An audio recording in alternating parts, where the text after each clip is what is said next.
our 7th week here of Nehemiah, right? We've learned about Nehemiah and the gates that were built and their meanings, and we've learned about how Nehemiah answered this massive call that God had laid on his life and was obedient and began building this wall with people around him. But here we come to a unique point in the story because now the wall has been built. The wall's done. 4.5 miles around, 16 feet tall, about as tall as this ceiling. And the people are safe because they're in a city now. They're coming back to populate the city. And all of these people that have finished this wall, building this wall, could look at the wall and say, look at what we've done. Look at what we've built. They could say that, couldn't they?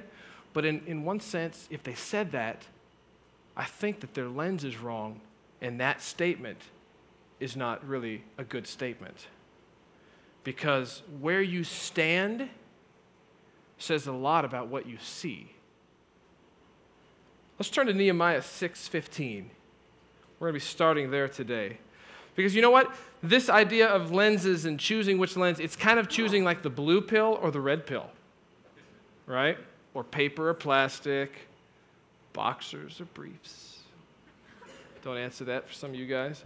But where you stand says a lot about what you see. And in your notes there, number 1, we choose a lens, the very first topic there, we choose a lens, and it's either God's lens or it's man's.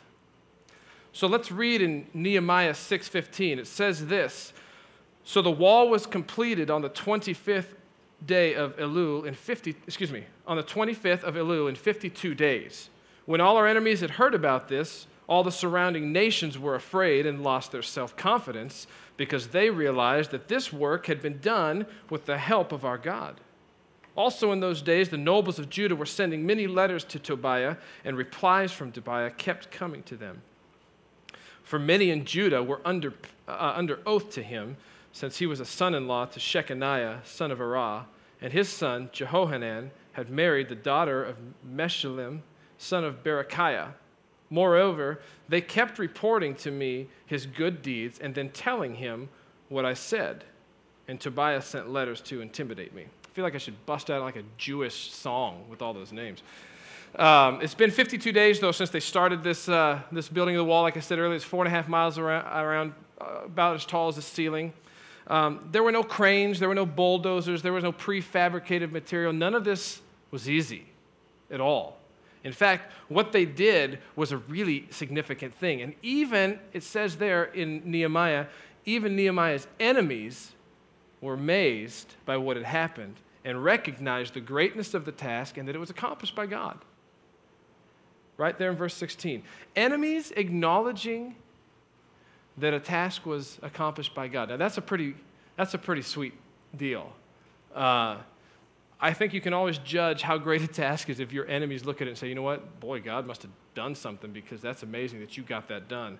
And a lot of times I think that we as children of God and followers of Christ, sometimes we miss those things because we're looking with the wrong lens. We don't look at it properly. We don't look at it right. And we miss something of the greatness of God because our lens is not right. And maybe we see something, but it's not what God wants us to see.